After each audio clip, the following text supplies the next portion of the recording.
Lá. A gente vai tentar mostrar para vocês um pouco da sequência de forma a trazer, a resgatar alguns conceitos, alguns instrumentos e algumas coisas que não apareceram durante a demonstração em aula. Por quê? Porque existem instrumentos que são específicos para determinada parte do procedimento. Se a gente colocar uma carpule aqui do lado, por exemplo, eu consigo, só olhando os instrumentos, observar a sequência do procedimento. Porque eu vou considerar que o paciente está em ponto de ser anestesiado, então, tipo, afastador, carpule, anestesia o paciente. Então, eu começo a visualizar as etapas do procedimento padrão. Sindesmotomia, luxação com extrator, luxação com fórceps e avulsão, e a parte sutura, a síntese propriamente dita. O que é que fica além disso na nossa bancada? A gente vai precisar ter gaze, a gente vai precisar ter fio de sutura, a gente vai precisar ter lâmina. Vai ter um momento específico que a gente vai só paramentar o nosso campo, o espaço, o paciente, para vocês entenderem como que funciona cada um desses passos. Isso aqui é muito mais para ter uma ideia e para partir de forma complementar da aula, para que fique na cabeça de vocês a sequência de forma bem específica. Além disso, existem outros materiais que a gente arruma numa forma mais horizontal na bancada, que ele fica presente, mas não necessariamente a gente utiliza. Então, tipo, existem pinças, como a pinça hemostática, por exemplo, que eu vou contar com a presença dela na bancada, mas não necessariamente eu vou estar utilizando ela para aquilo com que ela foi criada, para fazer hemostasia, por exemplo. Porque eu precisava de uma lesão em um vaso de grosso calibre para poder pinçar ele, travar ele lá no lugar para conter determinado nível de sangramento e, consequentemente, eu seguir. Um cabo de bisturi, para caso eu precise executar algum tipo de incisão. As pinças hemostáticas, elas tanto na forma convencional reta quanto na forma curva. Aí aqui eu queria chamar a atenção já de forma direta para vocês sobre o formato e, consequentemente, a anatomia interna do porta-agulha e das pinças. Quando a gente olha esses dispositivos, tipo, só anatomicamente, eu só bati o olho aqui e visualizei, parece tudo muito igual. Embora aqui eu tenha uma curvatura, mas parece tudo muito igual. Como que eu diferencio as pinças hemostáticas do porta-agulha? De fato, eu preciso abrir. Onde aparecer mais denteado, a gente tem um porta-agulha. Sempre que aparecer mais retinho, tipo, essas linhas internas, elas são retas, a gente sempre vai ter uma pinça hemostática. No caso da porta-agulha, não, do porta-agulha não, ele é todo denteadozinho, que é para de fato apreender o instrumento. Esse é o instrumento ideal para poder executar os procedimentos de sutura. Aí a gente vai ter uma prática também de incisões e suturas, mas basicamente é um instrumento que a gente pega desta forma, né? Onde o dedo indicador, ele sempre vai permanecer de forma a estabilizar o movimento. Aparece muito também quando a gente for fazer o uso do extrator. Então temos as pinças hemostáticas, tem o próprio cabo de bisturi, tem pinças diversas que a gente vai estar utilizando. A pinça do exame clínico de vocês, eu aconselho que seja utilizada principalmente para contato direto com o paciente. Então, antes de colocar o campo fenestrado no paciente, a gente tem que fazer manobra extraoral com clorexidina e intraoral para bochecha, correto?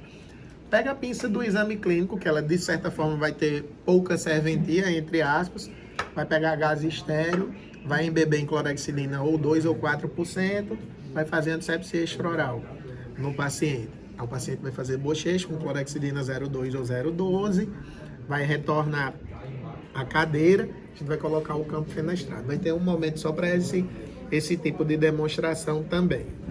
Feito isso, paciente com o campo fenestrado, a gente vai iniciar o procedimento de anestesia. Esta pinça, teoricamente, entrou em contato com a gaze e a gaze, teoricamente, entrou em contato com o paciente. Normalmente, a gente elege uma parte da bancada como se fosse para estar descartando esses instrumentos. Então você vai e coloca ele lá mais distante da sua área de trabalho. Ah, não necessariamente eu vou usar essa pinça hemostática, então você vai colocando ela também mais distante na sua área de trabalho. Não necessariamente eu vou usar o cabo de bisturi, a gente vai colocando ele lá. Essa tesoura, ela difere dessa daqui, que é uma tesoura íris curva com ponta. Aqui é uma tesoura padrão sem ponta, com ponta romba. É aquela tesourinha de divulsão. Lembram de diérese, exérese, síntese? Na diérese a gente utiliza cabo de bisturi, lâmina e alguns instrumentos. E um dos que a gente pode utilizar são as tesouras, inclusive as tesouras de ponta romba. Ela sempre entra de forma fechada e dentro do tecido a gente abre, que é para promover descolamento. Aí a gente avança e abre. A gente avança e abre. E aí, de fato, a gente empreende uma certa força para poder fazer esse tipo de abertura. Muito provavelmente, também é um instrumento que a gente não vai utilizar durante a exodontia convencional. Então, ele já vai aparecendo de forma mais isolada. A tesoura íris curva é aquela que a gente vai utilizar para cortar o fio. Fiz um pontinho lá, cortei. E o fato dela ser curva é interessante para remoção da sutura. Porque como ela tem essa pontinha ligeiramente levantada, você consegue passar ela por baixo do ponto para poder fazer o corte. E aí faz o pinçamento do pontinho e descarta no momento futuro. As pinças, a gente viu a pinça clínica. A pinçazinha Dietrich, tem pessoas que se acostumam muito no momento da sutura a estar utilizando. Então, qual é o cenário ideal da sutura? É realizar a sutura sempre com 2 instrumentos em mãos. Então, tipo, porta-agulha, passou pelo tecido, pinçou, prendeu novamente, foi seguindo o procedimento. Há quem use, inclusive, a pinça para poder fazer o nozinho. Depois solta os instrumentos, vai fazer o corte. O cenário ideal é esse, mas todo mundo aqui, Tom, é ciente das dificuldades que é iniciar nos procedimentos de sutura. Então não se preocupem, tipo, professor, na minha clínica eu vou perder nota caso durante a sutura eu passei lá o tecido, peguei a agulha com a mão, voltei aqui para repassar lá. Vai não, Tom. Sabe por quê? Porque todo mundo faz isso. Todo mundo faz isso. O que é que eu quero? É o padrão? Não. É o ideal? Não. O ideal é estar com 2 instrumentos, até por uma questão de segurança. Mas, se você tomar cuidado, para que não tenha nenhum tipo de acidente, então não vai pegar na ponta dessa agulha, pega de lado, vai devagar, principalmente para evitar acidente. Durante a clínica, o professor que está te orientando, ele vai despontuar você por isso? Não. Você só precisa saber que não é o ideal. Ponto. Tipo, mas é aceitável, principalmente no começo, até pegar a mão. Podem ficar tranquilos em relação a isso. Quando a gente faz o manuseio, eu adoro a utilização da Dietrich. Só que tem colega que tem uma dificuldadezinha, porque ela tem uma cava e uma proeminência, alguns traços para pinçamento, para não soltar o tecido, e ela é muito delicada na manipulação. Tem colega que às vezes precisa do suporte de pinça denteada, que é aquela pinçazinha que tem um dentículo que você vai apreender o tecido. Problema disso aqui, ela pode rasgar. Se eu puxar ela muito fortemente, o dentinho aqui, ela vai rasgar. No caso da pinça Dietrich, não. Ela vai travar e caso ela solte, eu não necessariamente eu tenho um problema de laceração tecidual. Então eu prefiro utilizar a pinçazinha Dietrich, ela está mais indicada. Aqui é muito mais tipo para prender um localzinho em específico, levantar a pontinha para passar a agulha, certo? Para situações muito específicas. Então, tipo, vou usar pouco, coloco ela lá sobre a bancada. Limazinha para osso, a gente fala já sobre ela. E o alveolótomo ou pinça goiva, a gente fala já sobre ele também. Então, anestesiei o paciente, eu vou iniciar o procedimento de sindesmotomia. Então, vamos lá. A sindesmotomia, ela pode ser executada por meio de 3 instrumentos. A gente tem 2 para mostrar aqui para vocês. O descoladorzinho de Moltke e a espátula 7. Qual a diferença aqui dessa espátula 7 para o sindesmótomo convencional? O duplo, ele vai ter duas pontas ativas retas aqui. E o angulado, ao invés de ter esse descolado quase colherzinha, vamos popularizar, ele tem uma ponta angulada. Então, o que difere, de fato, é a ponta ativa. Eu tenho que saber o quê? Que existem os três e a gente vai usar um ou outro, ou os três, a depender da situação. Nos momentos iniciais de vocês, eu sugiro que vocês sempre iniciem o descolamento por meio do molde. Por quê? Porque ele é mais delicado. Principalmente essa extremidadezinha de 2 milímetros. Se observar, vocês vão ver que ele tem uma curvatura. Então ele vem reto e ele tem uma curvatura nessa colherzinha, tanto para um lado quanto para o outro. A parte curvada, ela sempre vai ficar voltada para o tecido mole. Tipo, eu vou proteger o tecido mole. Essa parte curva, ela sempre vai raspar em osso, firme, em osso. Então a gente vai pegar, vamos eleger esse dente aqui, um molarzinho, por exemplo, certo? Então como que é feita a sindesmotomia? Você firma o descolador no dente, inicialmente, vai deslizando ele para dentro da área de sulco. Aí dentro da área de sulco, a gente vai promovendo movimentos ligeiramente laterais, ó. E observe que a ponta ativa do instrumento, ela praticamente entra por completo. Uma das coisas que eu queria frisar para vocês não é só fazer isso aqui, turma, contornar o dente. Claro que o manequim a gente não vai fazer para não danificar. Mas lá no paciente, quando a gente chegar nessa área da papila, a gente vai fazer um movimento jogando ele para vestibular, para descolar a papila também. Professor, eu estou com dificuldade, porque o molde, ele é mais delicado. Às vezes ele não consegue romper a área da papila. Então você vai pegar um instrumento mais pontiagudo. A ponta ativa em lança da espátula 7 ou do próprio sindesmótomo. Aí você vai direto na papila. Imagine que a gente está trabalhando no molar. Você vai ter que descolar a papila mesial do molar e a papila distal do molar. Você pode, inclusive, vir pelo dente vizinho. Exemplo, vou descolar a papila distal desse dente aqui. Eu posso vir como se fosse pela mesial do molar subsequente. Entro nele aqui e eu jogo, ó, ela para frente. A mesma coisa eu posso fazer aqui, ó. Venho pela mesial do molarzinho, entro e jogo ela em direção ao pré-molar.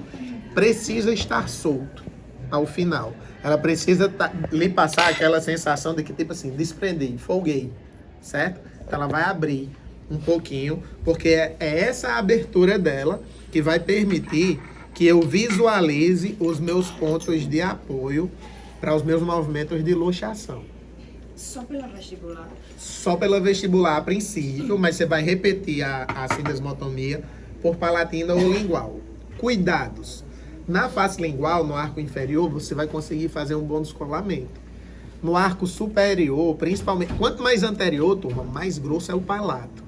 Então vai ser difícil descolar. Então esse descolamento na área palatina ou lingual, ela é mais superficial. Na vestibular, ela é mais invasiva. A gente descola bem mesmo.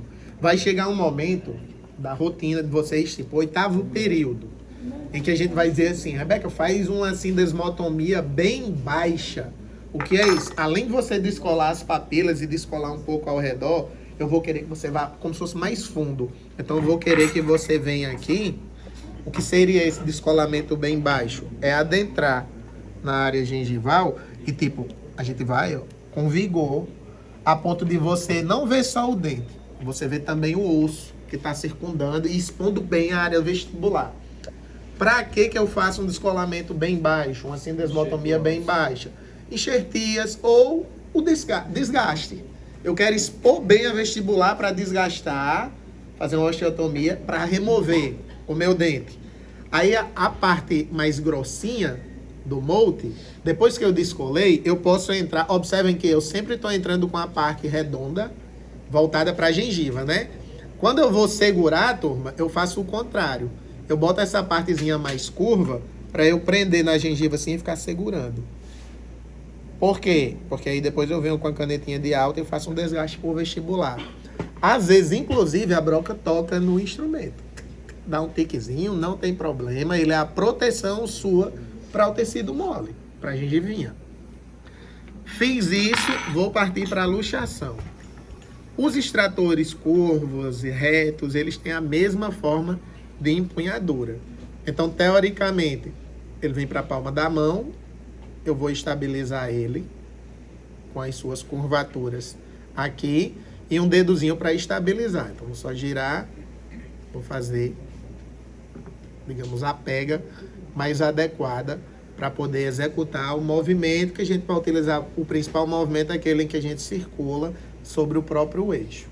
Um giro, um pulso. Se eu vou evitar movimento de pulso com o fórceps, com o extrator, eu vou fazer movimento de pulso, porque eu normalmente vou trabalhar por meio de movimento de giro. O extrator curvo, ele tem ele tem uma face curva, arredondada, né, ó, e ele tem uma face plana. A face arredondada sempre voltado para o dente vizinho ou gengiva, que seja. A face reta, plana, sempre voltada para o dente que eu quero remover. Sempre, sem exceção. Então, cheguei nesse dente aqui, vou fazer a luxação dele. Então, nesse caso, na luxação, sempre por vestibular. Sem exceção, sempre por vestibular. Então, vou com o instrumento, eu entro na área da vestibular, e aí vai no que você me perguntou. Tipo, professor, eu vou sentir? Eu sinto. Quando ele travou, eu sinto. Aqui no manequim, eu não tenho outras conexões que o meu paciente tem. Então, naturalmente, vocês vão perceber, ó, que os dentes vizinhos tendem a se movimentar um pouco. Em boca, se eu percebo isso, eu vou adaptar ele um pouco mais apicalmente. Senti que travou, eu vou fazer um movimento de giro. E à medida que eu faço o movimento de giro, o dentinho salta para mim. É por isso que na maioria das vezes, como eu falei para vocês, a cirurgia ela quase que encerra aqui. Por quê? Porque um bom uso de extrator me permite isso. Vai ter situações, turma, que eu não vou ter condições de fazer o movimento com essa empunhadura aqui. Certo? Existem situações. Aí, tipo, eu vou fazer adaptações. Vou pegar aqui normal, porque de repente é o que dá ergonomicamente para ser feito. E eu vou fazendo movimentozinho de luxação. Mas... Às vezes o paciente também está sentindo dor, né? Apesar de anestesia. Sim, ele sente a pressão. Nessa etapa aqui é importante você avisar para ele, tipo, ó, quando eu apreender o dente com fórceps, ou quando eu for luxar esse dente, é natural você sentir a pressão no lugar. Não é para sentir dor, a um ponto de lhe incomodar. Se tiver dor, a gente vai investigar a causa. Mas ele vai sentir a pressão, porque querendo ou não, vai tensionar a estrutura para poder sair, certo? Então, o que é que eu quero que vocês entendam sobre bom posicionamento? Dente, ó, sentido vertical, extrator, sentido horizontal, sempre vindo por vestibular, na maioria das vezes de mesial para distal. Então, observem que eu forço o extrator no sentido apical, eu sinto que ele travou aqui. Podem testar no manequim de vocês, turma, que vocês vão ver, que vocês vão sentir. Não é o travamento igual ao do dente, não é, mas vocês vão sentir que trava, tanto é que vocês veem que a gente consegue remover. Então, simples movimento de giro, a gente consegue remover. Professor, o que seria aquele movimento de cunha? O movimento de cunha, imagine, por exemplo, vamos tirar esse dentinho aqui.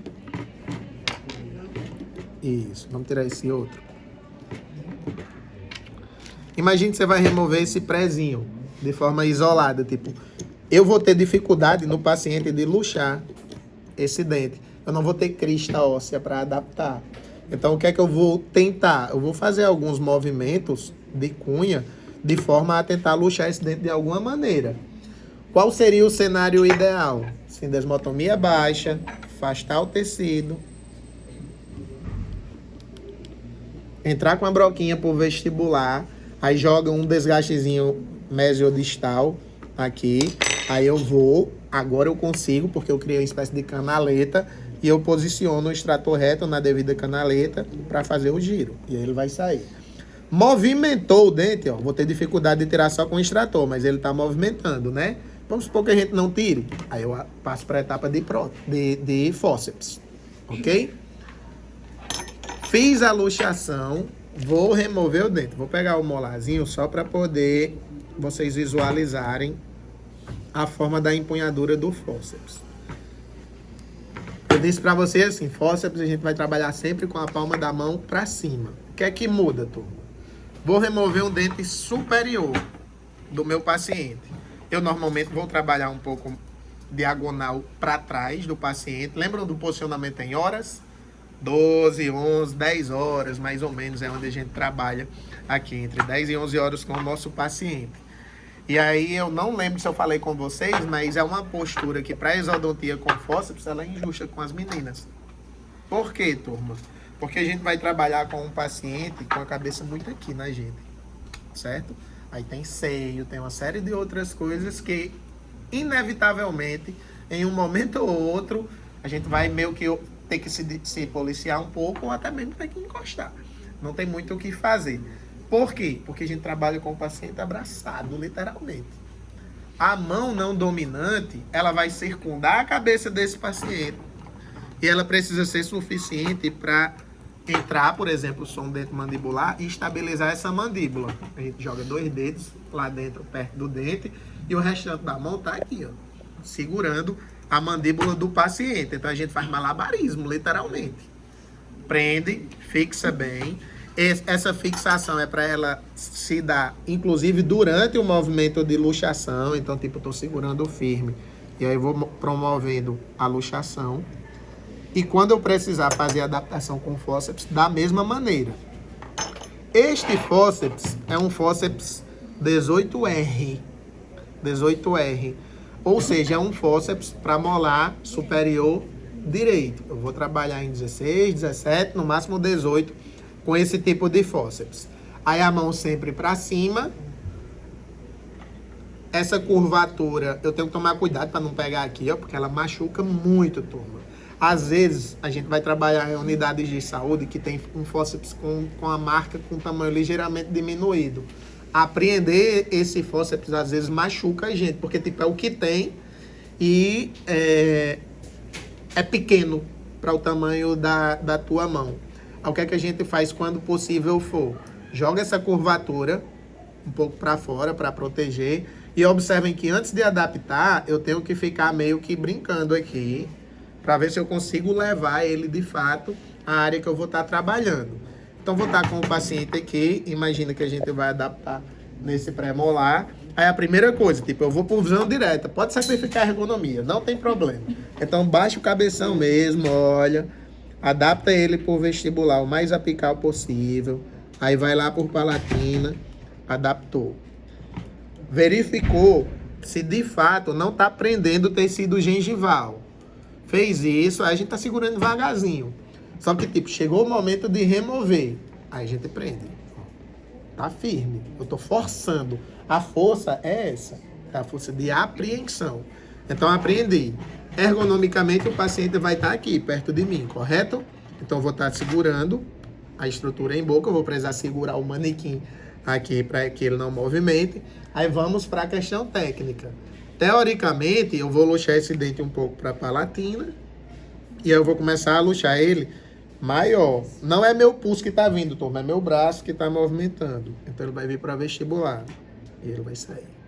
Certo? Então, vamos inserir novamente. Vamos repetir o movimento. Então, eu entro com ele folgadinho. Insiro ele após, assim, desmotomia e luxação. Sinto que ele adapta. Prendo ele parcialmente, olho se ele está cobrindo todas as áreas, realmente ele está bem adaptado, aí eu firmo. Firmei ele aqui, o paciente sente a pressão também. Então você já avisa, ó, quando eu prender, você vai sentir a pressão, só não vai sentir dor, porque ele pode confundir a pressão e assustar, principalmente se for paciente infantil. Aí eu vou começar a luxação. Joguei para vestibular, joguei um pouquinho para palatina, joguei para vestibular. Certo? E eu continuo firme com ele aqui, turma. Porque se eu relaxar minha mão, esse dente cai em boca do paciente. Então ele pode ser deglutido. E se acontecer um acidente desse, tomara que ele engula. O problema é aspirar, né? Se ele engolir, fique tranquilo. Mas aspirar, aí sim é um problema. Removi o dente. Eu vou iniciar a parte de hemostasia. Que, inclusive, durante a desmotomia, o paciente começou a sangrar. Gasezinha na mão não dominante. E já vai segurando o gase aqui na vestibular. Joga uma gazinha na vestibular. Que é para poder você estar usando o extrator. E ela já vai capturando parte do sangue que tá se fazendo. Removi o dente. Vou fazer a sutura da área. Hemostasia, então gazezinha, ó. Prende, oclui bem. 2 minutos, sem esgaçar, sem apertar, sem fazer aquela manobra de champré para fraturar a tábua óssea vestibular. Então a gente vai só segurar aqui 2 minutinhos, vai ser tempo suficiente no paciente saudável para que a gente inicie a nossa sutura. Vamos executar a sutura, gás na boca do paciente, o paciente morde, vai embora. Aí inicia o quê? O nosso pós.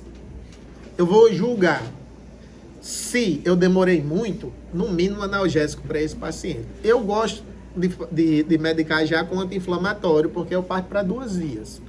Então, tipo, não, faz um nimesulidazinho 3 dias. Aí, nimesulida, 100 miligramas, 6 comprimidos. Tomar um comprimido de 12 em 12 horas durante 3 dias. Prescriçãozinha completa, durante 3 dias. Demorou muito, ou paciente com histórico de dor, anti-inflamatório também. Aquele paciente que você não demorou muito, mas ele fica insistente. Não vai passar nada, não? Tem alguma medicação para prescrever? Aí você passa. Tem algum analgésico de costume? Tem, eu costumo tomar dipirona. Pronto, vai tomar dipirona hoje e amanhã. De 8 em 8 horas. Aí, por questões legais, aqui na clínica a gente vai prescrever de qualquer jeito. Aí, dipirona, 500 miligramas. Vai ser de 8 em 8, então são 3 por dia, né? Se você vai fazer ele tomar 2 dias, você vai prescrever quantos comprimidos? 6. Aí dipirona, 500 miligramas, 6 comprimidos. Tomar... Pode ser de 8 em 8, pode ser de 6 em 6. A posologia de 500 miligramas.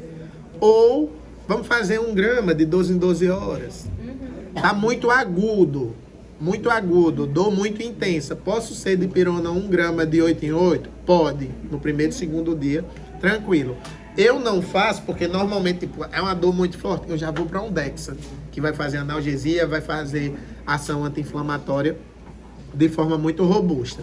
Medico o paciente e o paciente vai retornar com 8 dias para eu remover essa sutura. Outras medicações pós-operatórias.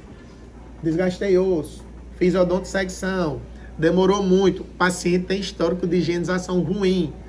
Bochechinho com clorexidina, cuidado, porque você vai dizer ele assim, ó, o primeiro dia eu não quero que você bocheche, eu quero que você coloque na boca, é diferente. Então ele vai colocar a clorexidina em boca, vai segurar ela na área por determinado período de tempo, vai cuspir, você vai orientar ele inclusive a tomar cuidado com a cuspida. Tipo, ó, não é para estar cuspindo muito forte, baixando a cabeça não. Além disso, antibiótico terapia. Então normalmente o que, professor? Amoxicilina convencional.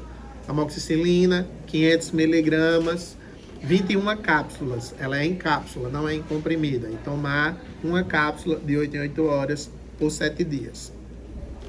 Orientações pós-operatórias. A primeira, não está cuspindo, não está lavando. O paciente acha que ele precisa ficar lavando a ferida cirúrgica. Não, ele vai deslocar o coágulo no interior do alvéolo. Isso é ruim. Coágulo mal formado, coágulo não formado, presença de corpo estranho em área de coágulo gera alveolite, ou seca ou úmida. Então tem que tomar cuidado quanto a isso. Tem outro agravante, turma. Quanto mais eu molho um alvéolo, mais eu desfaço o coágulo que estava se fazendo, mais sangramento o paciente vai ter. Então eu quero ele seco, de fato. Não, eu tirei, você vai ficar com gás aí, vai se alimentar normal, desde que com comidas pastosas, nada muito quente, nada muito salgado, o mais frio e gelado possível, evitar grãos. Então hoje é muito comum o paciente, ele não vai se alimentar bem, ele diz, pode tomar açaí? Pode. Você coloca o que nesse açaí? Então, tipo, vamos evitar grãos, castanhas, amendoins, a própria granola, porque você vai morder, vai machucar. Então, até que ponto você vai dizer a ele que pode? Tem que estar associando a algo, porque o óbvio precisa ser dito para o paciente, infelizmente. E a longo prazo, nos consultórios de vocês vão registrar isso, inclusive. Dica para vocês aqui na clínica: imprime as orientações.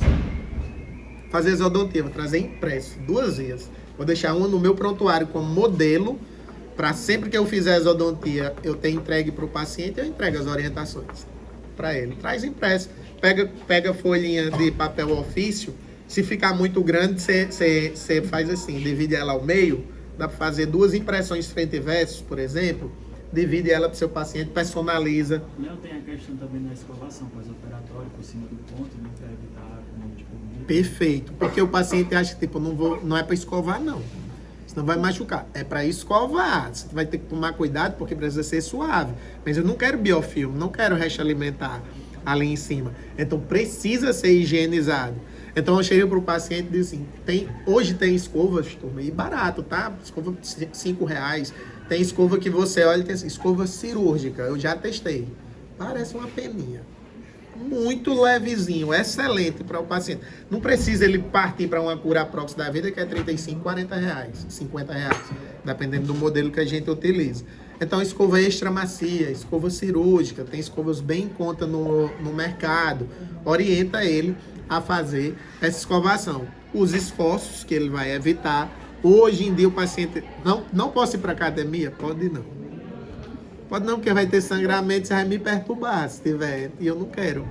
Então você vai evitar, principalmente coisas, turma, tipo de estar baixando muito a cabeça, erguer coisas do chão, subir escadas, saltar.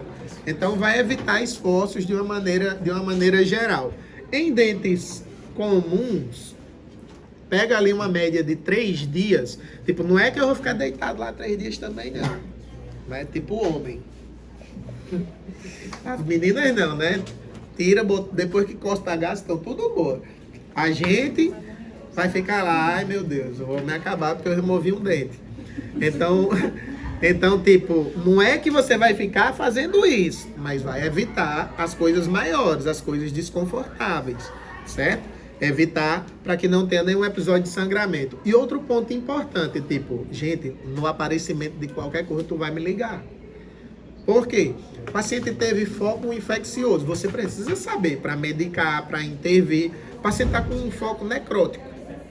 Você fez anestesia, tudo certinho, mas de repente ele necrosou parte lá do palato. Ele precisa lhe dizer. Você precisa ser responsável pelo que você está vendo, então ele precisa lhe dar ciência. Estava na pós, dando aula esse final de semana, um colega levou um caso do consultório, paciente com osteomielite. Fez a remoção de um 36, o paciente não voltou para remover a sutura e sumiu. Com 3 meses depois, o paciente voltou com uma panorâmica, que já tinha ido para outro colega com um processo de destruição mandibular na área do 36, tinha isso aqui de osso de base de mandíbula. O resto era como se fosse a parte do alvéolo, que nunca recuperou e já tinha mais osso destruído. Sensibilidade de nervo alveolar inferior, claro, estava exposto. Praticamente, o colega tinha o prontuário do paciente. O paciente nunca retornou. Então, e o paciente ameaçando de judicializar, de uma série de outras coisas. Vamos lá, tudo bem. Como é que a clínica se responsabiliza se você não retornou nem para remover o ponto? Como que ele vai tratar uma infecção que não foi sinalizada? Você pode, vamos para os campos das possibilidades.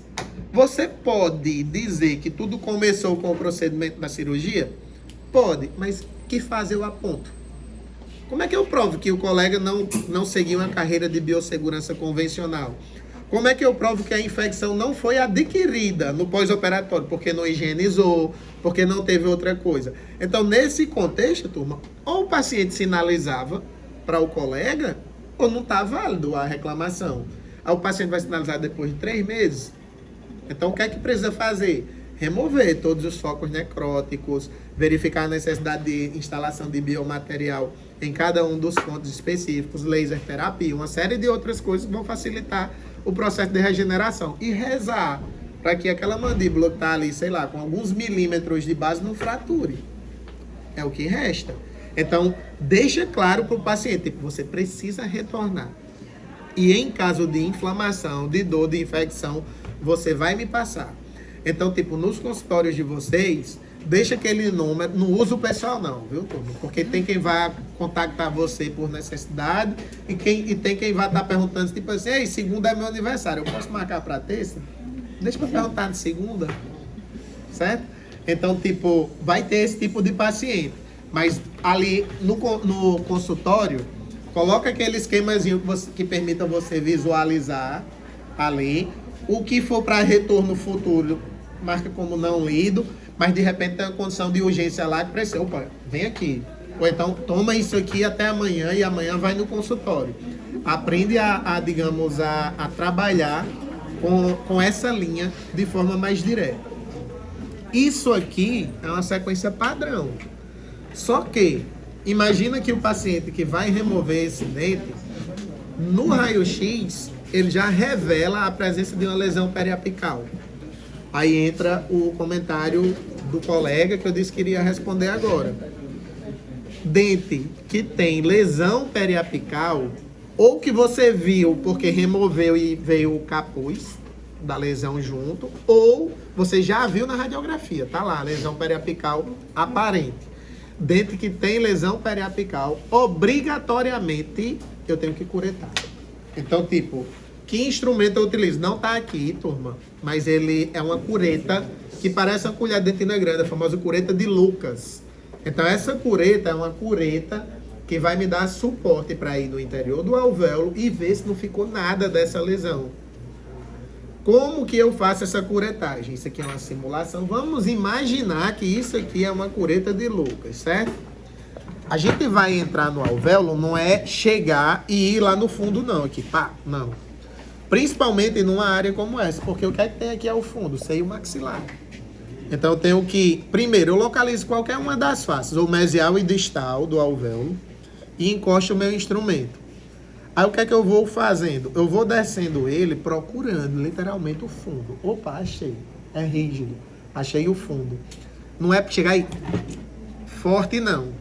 Eu achei a área de fundo, eu vou raspando devagarzinho até encontrar a parede mesial. Então eu vim de distal novamente, encontrar a área de fundo, vou raspando até sair na área mesial.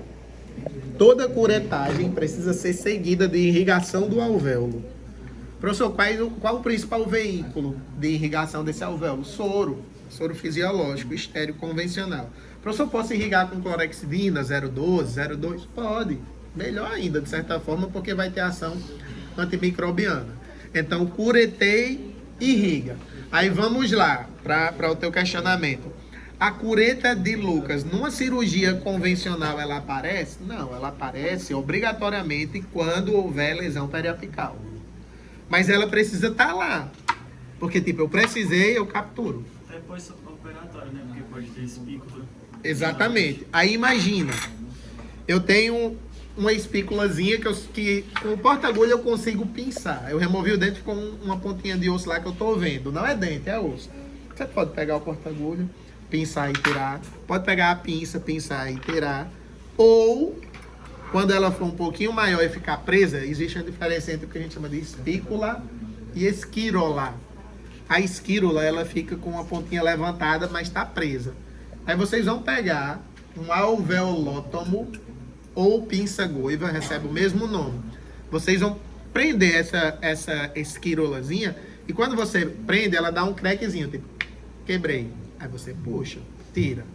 Outra função é facilitar o reparo tecidual em áreas em que eu preciso regularizar esse rebordo. Pensando numa prótese, por exemplo, olha a diferença do arco inferior do paciente, incisivos, para as outras áreas. Eu tenho 4 incisivos numa área onde cabe praticamente só os meus 2 superiores, né? Então, se eu removo esses 4, exodontia em massa, paciente com doença periodontal, removi os 4 incisivos inferiores dele. Vai ficar, turma, uma sequência de pontinhas ali muito grande, porque o dente é estreitinho. Então, vai ficar a crista de um dente, alvéolo, a crista do outro, alvéolo, a crista do outro, alvéolo. Muitas pontas. O que é que você pode fazer? Um ponto, ok. Broca e regularizar com broca. Lembra da Max Cut, a broquinha de prótese de dar acabamento? Uma broca daquela estéreo, com irrigação em osso, você pode passar ela nas pontinhas e deixar ele liso. Professor, então estou com a minha peça reta estéreo, não trouxe a Max Cut. Alveolótomo nas pontinhas, lima para osso, aonde ficou irregularidade. Então vai lá na área, posiciona a lima e vai fazendo movimentozinho, vai e vem mesmo, até que eu sinta com o dedo mesmo que está liso. Isso significa que nem sempre eu também vou precisar, mas se eu precisei regularizar rebordo, se eu precisei soltar espícula, esquírola, fazer alguma microfratura da área lá, com o objetivo de regularizar, para colocar uma prótese, um dos dois vai ter que agir, mas na maioria das vezes os dois, o alveolótomo e a lima para osso. E sempre irrigando, né? Sempre irrigando. A gente não pode promover aumento da temperatura da área local. Aí vamos para as nossas avaliações. Se eu coloco lá uma questão que pede a respeito da sequência dos instrumentos. Aí eu digo que a gente vai cobrar após a anestesia. Então o paciente já foi anestesiado. Eu esqueço carpula, esqueço o afastador de Minnesota. Aí o que é que você tem que pensar? Opa, após anestesias. O que é que eu tenho de condição obrigatória? Sindesmotomia, luxação com extrator, fórceps onde couber. E aí lembre que o fórceps é específico, tem que ter a numeração. Tesoura, pinça, porta-agulha. Teoricamente são os itens que tem que estar presentes. A pinça às vezes é até desprezível, né? Que eu posso fazer só porta-agulha, tesoura. Aí tem lá uma alternativa para vocês marcarem isso. Ok. Mas vamos supor que na mesma questão a gente diga que o paciente tem lesão periapical. Aí você já coloca uma cureta de Lucas aqui também. Vamos supor que na mesma questão a gente diga que o paciente vai precisar de regularização de rebordo. Tem que ter uma lima. Tem que ter uma pinça goiva ou um alveolótomo aparente. Então, para cada perfil de paciente, você vai acionar um tipo de instrumento, certo? Então, como vocês aprendem? Aprendam a sequência normal. Aí, tipo, caso tenha lesão periapical, cureta de Lucas. Caso precise regularização de rebordo, a pinça goiva e a lima para osso. Professor, quando é pequenininho, é só uma irregularidadezinha pequena, eu posso não utilizar a pinça goiva e ir direto para a lima? Pode. E como falei, outra opção é regularizar com broca. Outra opção seria regularização com broca. Só para finalizar, turma, eu queria chamar a atenção para vocês do cabo de bisturi. E não quero nem chamar a atenção para a questão estrutural, porque lembra que a gente fala muito do cabo de bisturi circular, que ele é melhor. Não é nesse sentido que eu quero chamar a atenção. Quando vocês estiverem estudando, vocês vão ver muito vídeo, mas é muito, que vai ter cabo de bisturi com lâmina, que no momento da sindesmotomia, vai fazer como se fosse uma incisão intrasulcular, para facilitar o descolamento. A gente não vai fazer isso, tá, turma? Sindesmotomia é descolamento, não é incisão, não é corte. Então, às vezes, a gente até pergunta, vamos supor que a gente perguntasse sobre a sequência. Fala para mim, depois da anestesia, a sequência e o instrumento adequado da exodontia de um 16 com lesão periapical. Aí você, opa, anestesia, qual é o próximo passo? Sindesmotomia, com... Aí você vai escolher qual é um dos instrumentos, com espátula 7, com sindesmotomo ou com descolador de moco. Ponto. O passo seguinte é a luxação. Tem o kit... Desculpa, fica ao nosso critério, né? Tipo, Isso. você não tem preferência. Não. Aí qual é o problema? Vocês vão ver tanto vídeo com incisão, que aí vocês vão iniciar por uma incisão. Lâmina 15, cabo de bisturi circular, incisão intrasulcular. Aí passa o seguinte, descolador de molde. Tá errado, turma. Tá errado. Porque, tipo, uma coisa é eu dizer assim, eu gosto de fazer uma incisãozinha para facilitar o descolamento. Eu, como professor, vamos supor que eu diga isso para vocês lá na frente. Outra coisa é ele, de fato, fazer parte da sequência. Não faz. A incisão é para fazer retalho, fazer abertura. Não é para dar suporte na sindesmotomia, não. Então, vai direto para o sindesmótomo. Aí, tipo, é um 16 com lesão apical. Vou fazer luxação. Vou deixar meus extratores curvos ali, mas eu vou utilizar muito mais o extrator reto. Vou precisar do auxílio de um fórceps. Opa, mas é um dente 16, turma. Então é um fórceps 18R. Ao final, vou fazer sutura. Errei a sequência, porque era um dente que tinha lesão periapical. Então eu tenho que curetar com cureta de Lucas, irrigar o interior do alvéolo, fazer a hemostasia para poder ir para a sutura. Então observe que tem uma sequência padrão. Aí, tipo, pode diversificar, pode cobrar antes da anestesia. Eu nas provas passadas, que os meninos já enfrentaram, vão ver que tinham questões que era tipo assim, eu pegava um caso, aí eu colocava assim, A, B, C, D e E. Aí vamos lá. Tinha um caso, aí dizia que a paciente que o paciente era hipertenso. Aí perguntava assim, para essa situação, qual é o anestésico mais indicado para esse paciente? Se eu pergunto mais, você ia para o mais. Tipo, lidocaína com vaso com até 2 tubetes. Ou se eu dissesse assim, me indique, que eu deixava aberto. Indique um anestésico para esse paciente, você poderia. Não, vou na segurança, vou mepivacaína sem vaso. Aqui, porque o paciente é hipertenso. Aí lá na segunda alternativa, aí vamos manter o mesmo dentro de 16, tá? Aí na alternativa B, você indicou o anestésico. Quer dizer, qual é a técnica anestésica que você pode utilizar para anestesiar esse elemento? Aí vamos supor que você colocasse infiltrativa terminal. Aí lá na C eu dizia, descreva a técnica que você usou na anterior. Aí existiam respostas diferentes e aceitáveis. Se Rebeca respondeu infiltrativa terminal, turma, na C ela tem que descrever a técnica infiltrativa terminal. Se você trabalhou dizendo assim, eu vou fazer bloqueio do alveolar superior posterior e bloqueio do palatino maior. Na C sua, você tem que descrever as duas técnicas. Certo? Então, deixei aberto, você ia ter claro que dizer. Agulha paralela ao longo eixo do dente por vestibular, na área de fundo de sulco, cerca de 1 tubete. Complemento com agulha inclinada por palatina e anestesia das papilas e ao redor do dente. Ela já ia ter que descrever. Bloqueio do alveolar superior posterior à altura do segundo molar, o vestibular. O nasopalatino, à altura do segundo molar também, mas ali na margem gengival, cerca de 1 centímetro da borda palatina. Vou pegar o palatino maior. E complemento na área de papilas. Mas aí que vem a pergunta. Em situações em que fica análogo, tipo, que fica... tanto faz 6 por meia dúzia, a opção de Sim. anestésica, você vai considerar as duas? Sim, eu não deixei aberto. Agora se eu digo assim, gente, eu quero anestesiar por bloqueio. Pronto. Aí você vai me descrever só a técnica, que isso, vamos supor que tenha isso em questão objetiva. Aí tem lá assim, elemento 16. Qual das técnicas anestésicas abaixo pode ser utilizada para a remoção do elemento 16?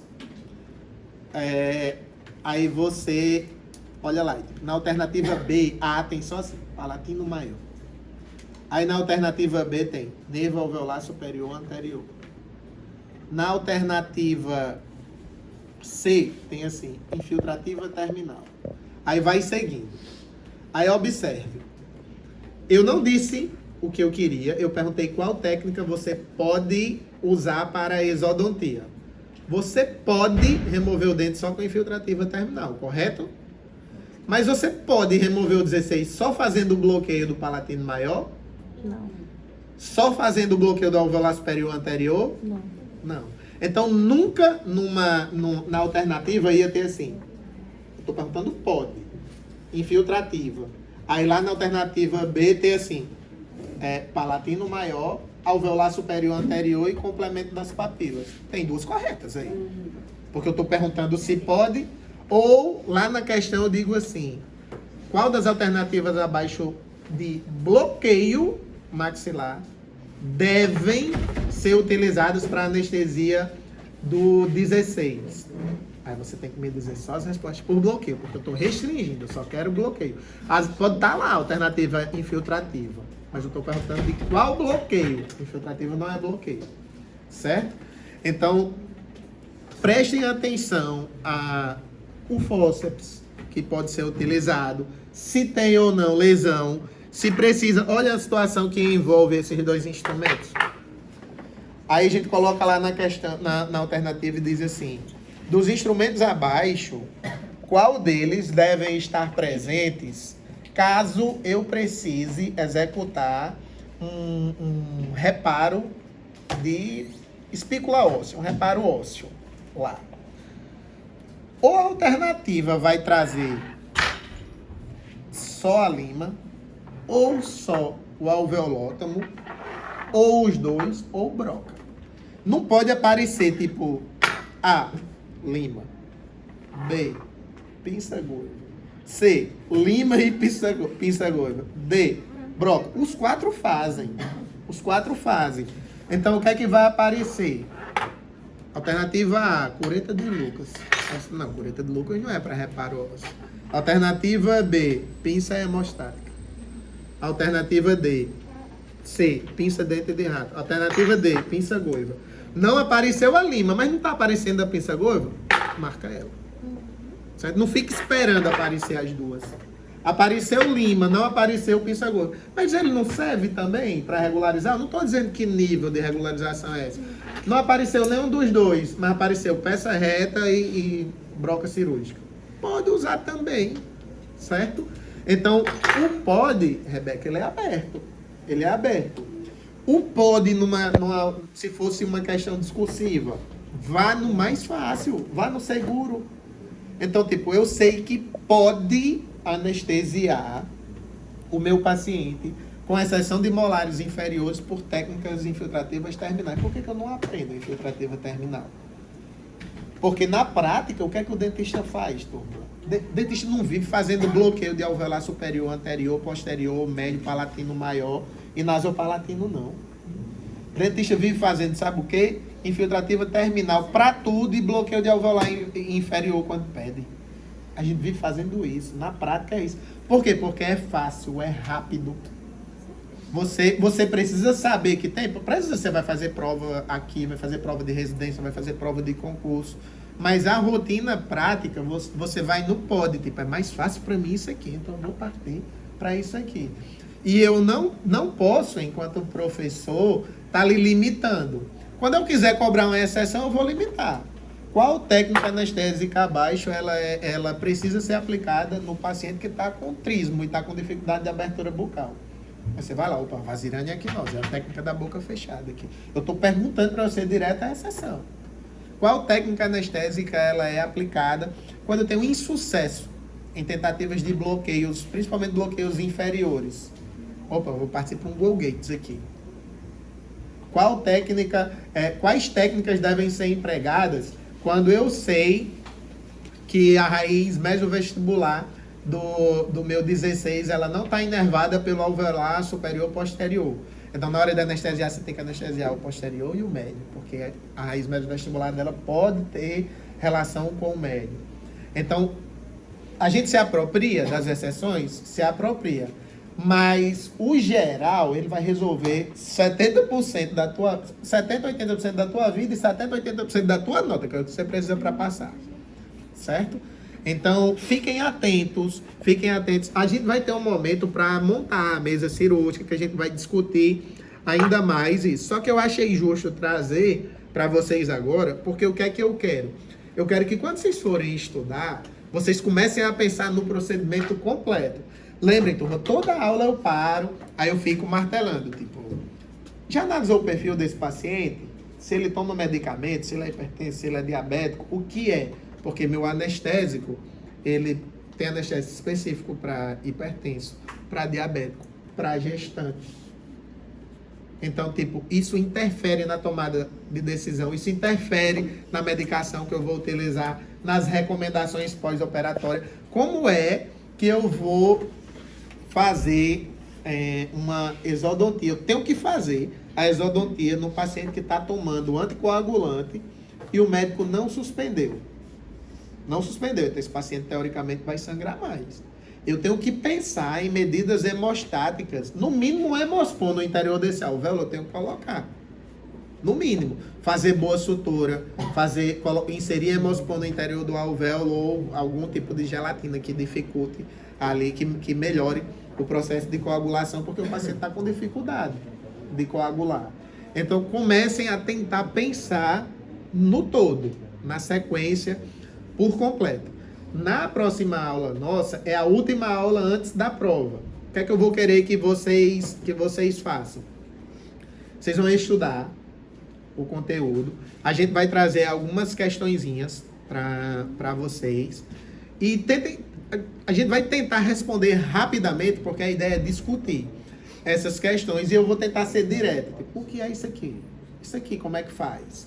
Para que vocês, sei lá, num tempo curto, a gente faça essa resolução dessas questões e em um segundo momento a gente vai pegar uma a uma delas, de hoje a 15 dias, e vai discutir, certo?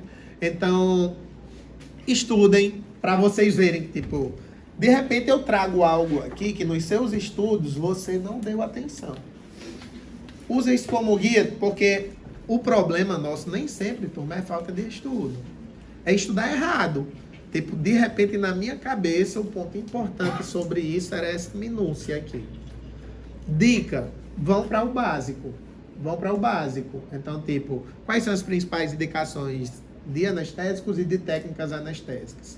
Quais técnicas anestésicas são empregadas para cada dente? Que cuidados eu tenho que tomar com paciente hipertenso, diabético, gestante, com paciente que está fazendo uso de anticoagulante? Que medidas locais? Quando é que eu posso solicitar um parecer para o paciente? Que paciente tem indicação de profilaxia antibiótica? Qual a diferença entre profilaxia antibiótica e analgesia preemptiva? Que cuidados eu tenho que pedir para o meu paciente no pós-operatório? E o que é que tem na sequência do procedimento que é interessante para mim? Então, vocês vão tentar estudar montando essa sequência, certo? Então, façam guias, resumos, compartilhem materiais, e aí venham para a gente fazer essas questões. Eu vou ver se eu consigo, inclusive, trazer ela de forma que eu consiga tabular, para depois eu passar para vocês, tipo, ó, gente, a gente errou mais questões sobre técnicas anestésicas. Então, tem um ponto aí que a gente precisa reforçar, porque a gente consegue identificar, inclusive, pontos de melhorias. Tanto caso precise de alguma revisão sobre aquele conteúdo, como também para servir de guia de estudo para vocês. Tá bom? Então, de hoje a 15 dias, façam isso pra gente.